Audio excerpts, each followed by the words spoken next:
Assalamualaikum warahmatullahi wabarakatuh. Selamat siang ya, atau selamat sore ya buat teman-teman semuanya.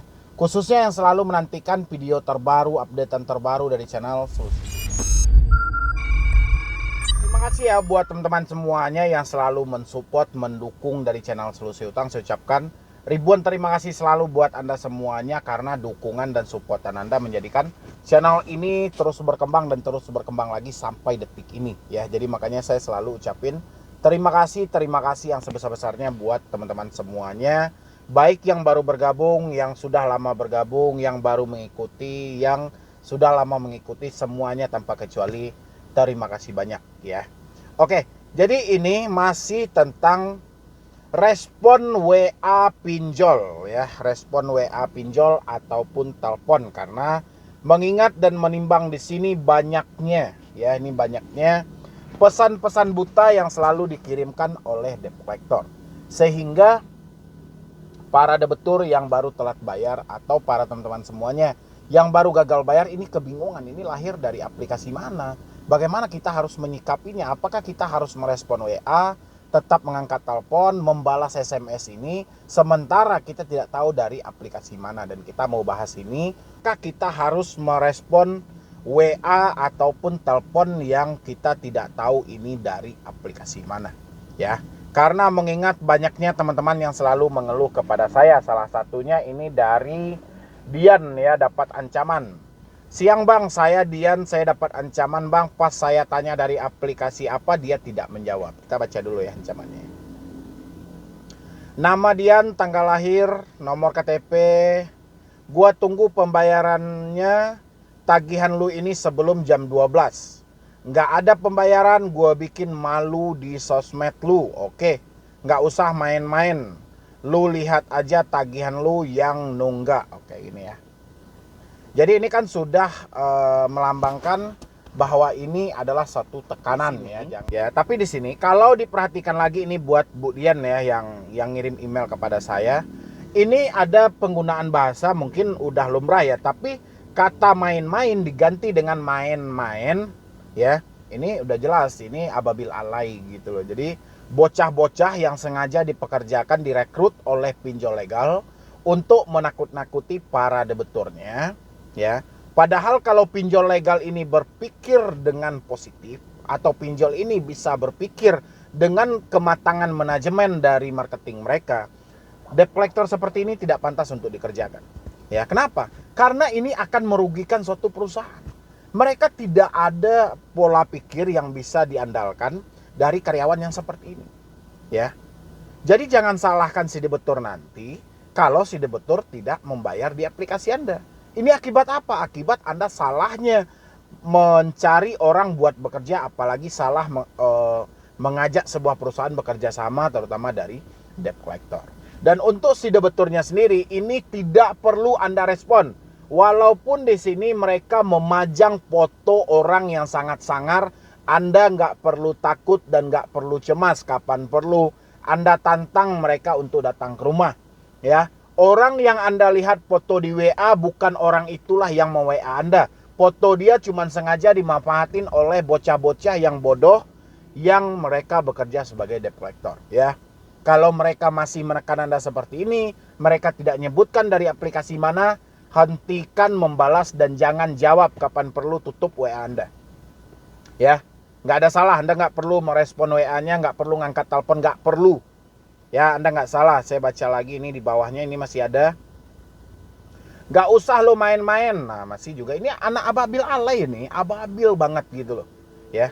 Ini orang-orang masih bocah banget. Ini penggunaan bahasanya masih bahasa alay-alay gitu. Jadi, yaudah ya. Jadi kalau misalnya masih ada pesan buta, mereka tidak menyebutkan dari aplikasi mana, nggak perlu Anda respon, nggak perlu angkat telepon, nggak perlu balas WA. Kapan perlu tutup aja telepon Anda, udah. Ya, kalau mereka memang mau berani datang ke rumah, ya saya jamin orang seperti ini tidak akan datang ke rumah Anda. Saya jamin itu. Jadi jangan takut. Ini ada lagi, Assalamualaikum bang, saya dari Jawa Tengah, saya mau cerita sedikit. Dulu awal saya pinjol sedikit, awal-awal saya lancar untuk pembayaran. Lalu saya tidak bekerja, sekarang cuma bantu-bantu jualan ibu di pasar. Untuk menutupi hutang pinjol itu saya terpaksa gali lubang tutup lubang. Sekarang semuanya ada 6 aplikasi. Saya belum bisa membayar karena belum ada dananya. Ada salah satu aplikasi UKU DC-nya WA ke saya. Sehari bisa 20 nomor berbeda dengan kata-kata kasar. Karena saya jadi bingung, stres, akhirnya saya lihat channel abang dan saya restart HP bang.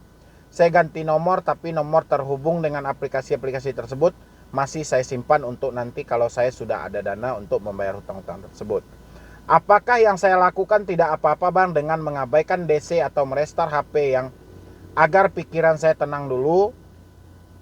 Semoga abang bisa menjawab email saya. Sehat terus bang, terima kasih berkat channel abang.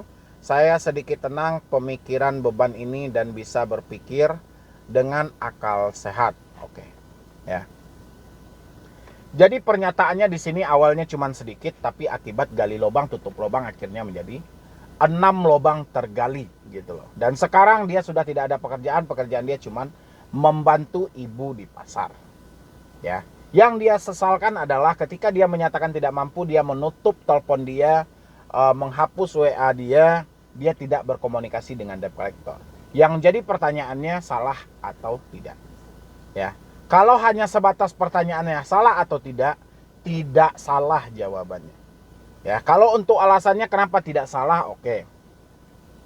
Ini smartphone kita, oke, kita karena pinjaman online kita harus mengajukan melalui aplikasi menggunakan handphone kita sendiri.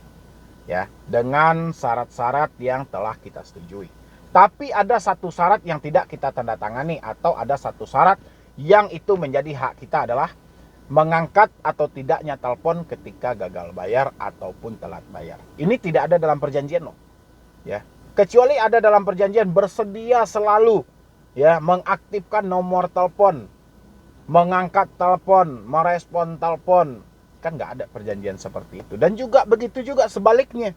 Si debt collector juga tidak ada perjanjian dengan kita.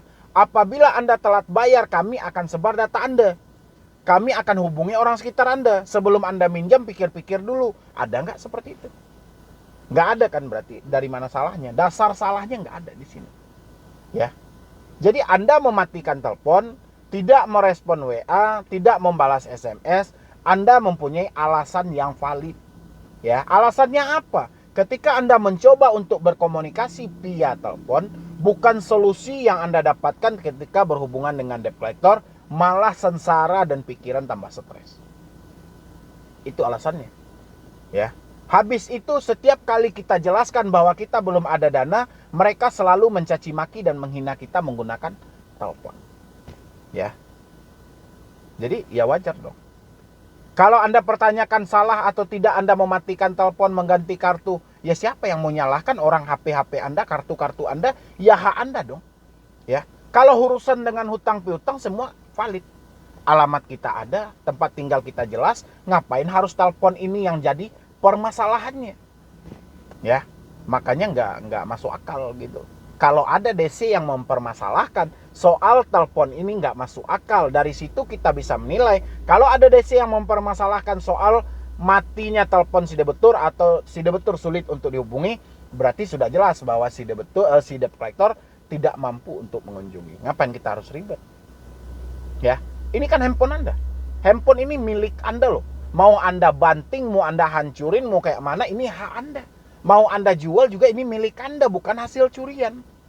Terus letak masalahnya dari mana? Letak masalahnya bang, karena debt collector bilang, iya jelas. Karena debt collector tidak bisa lagi mencaci maki Anda. Sehingga dia kesal ketika Anda tidak bisa dihubungi. Ya, cuman itu aja kok alasannya. Ya, kalau debt collector masih bisa mencaci maki kita, mungkin dia nggak akan kesal kalau sebatas nomor. Karena dia tidak bisa lagi mencaci maki Anda, sehingga dia kesal. Dia nggak bisa lagi menakut-nakuti Anda, sehingga dia kesal kalau ada si debetur yang menonaktifkan nomor mereka.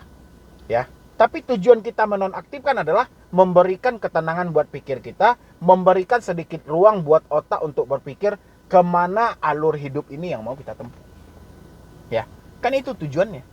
Bukan kita lari dari keadaan, tidak. Kita mencoba memulihkan keadaan kita tanpa ada tekanan dan teroran dari debt collector. Ya, sekarang debt collector tidak terima, bukan urusan kita dong. Itu urusan debt collectornya, apa hubungannya dengan kita? Ya, jadi buat teman-teman semuanya, jangan berpikir yang aneh-aneh. Makanya saya bilangin, ketika Anda gagal bayar, mau Anda angkat telepon, mau tidak angkat telepon, mau balas WA, tidak balas WA, resikonya nggak ada. Yang jelas selagi handphone ini milik Anda yang beli, Anda yang punya, nggak ada resikonya. Ya, si DC bilangin berbahaya sebenarnya bukan buat kita, tapi berbahaya bagi debt collectornya karena dia tidak ada laporan ke kantor dia kalau dia telah menghubungi Anda. Ya, itu bahaya sebenarnya. Jadi saya juga menyarankan kalau Anda terus-terusan diteror, terus-terusan ditakuti, mendingan tutup nomor Anda, nonaktifkan nomor Anda, sisanya abaikan. Ya, perlahan perbaiki hidup Anda dan pelan-pelan silahkan dibayar hutang Anda kalau memang uang Anda ada dan Anda mampu. Kalau uang Anda tidak ada, tetap berusaha. Jangan sampai ketakutan terlalu berlebihan. Insya Allah semua ini pasti akan selesai. Ya, mungkin cuman itu dulu dari saya. Semoga aja ini bermanfaat buat teman-teman semuanya. Jangan lupa disupport terus channel Solusi Hutang atau channel Medi Brony ya. Semoga channel ini terus berkembang dan terus bisa memberikan motivasi edukasi buat teman-teman semuanya. Ya. Jadi sekian dulu dari saya, Medi Brony. Wassalam.